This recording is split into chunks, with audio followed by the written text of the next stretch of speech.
যদি সীমা লঙ্ঘন করি শেখ হাসিনার মতো আল্লাহ পাকও কিন্তু আমাদেরকে ছাড় দিবেন না।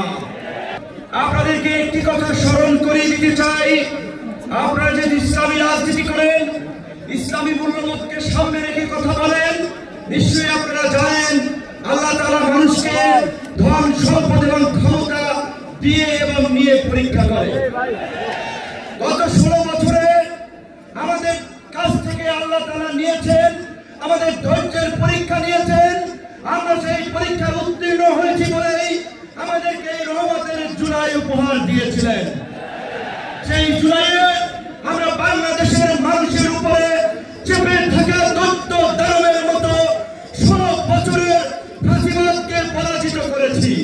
কিন্তু আমরা ওই যে আপনার হাদিস আছে, বিপদ কেটে গেলে মানুষ উৎফুল্ল হয়, অহংকারী হয়।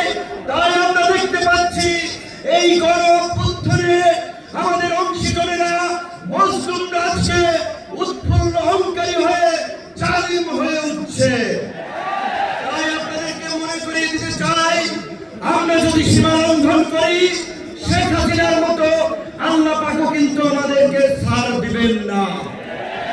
আজকে যেই ছাত্র জনতার সংগ্রামের মধ্য দিয়ে যেই রক্ত এবং প্রাণের বিনিময়ে আমরা ঐতিহাসিক পরিবর্তন পেয়েছি, এই পরিবর্তনকে টেকসই করার জন্য আজকে বাংলাদেশের মানুষকে শাসনতান্ত্রিক এবং সরকার ব্যবস্থার পরিবর্তনের আওয়াজ উঠিয়েছে।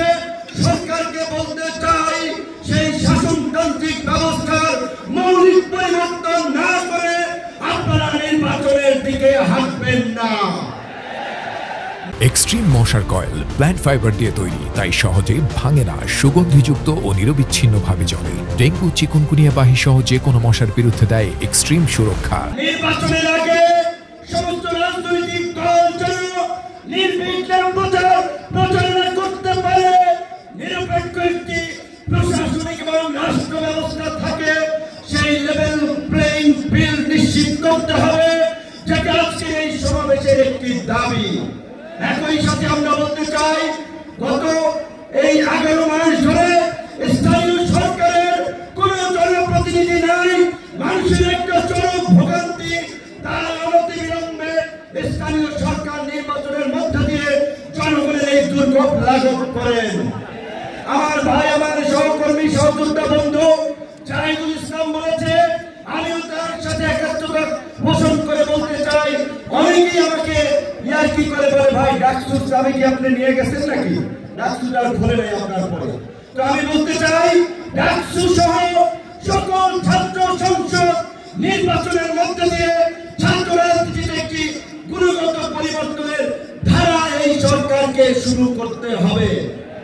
একই সাথে আমাদের এই অঙ্গীকারের বিনিময়ে এই পরিবর্তনকে দীর্ঘস্থায়ী করার জন্য, এই জুলাইয়ের সুফল মানুষের কাছে পৌঁছে দেওয়ার জন্য ঐতিহাসিক যে জুলাই ঘোষণাপত্র এবং যে জুলাই সনদ, আমরা আশা করি সরকার সেটি এই জুলাই মাসে বাস্তবায়ন করবে।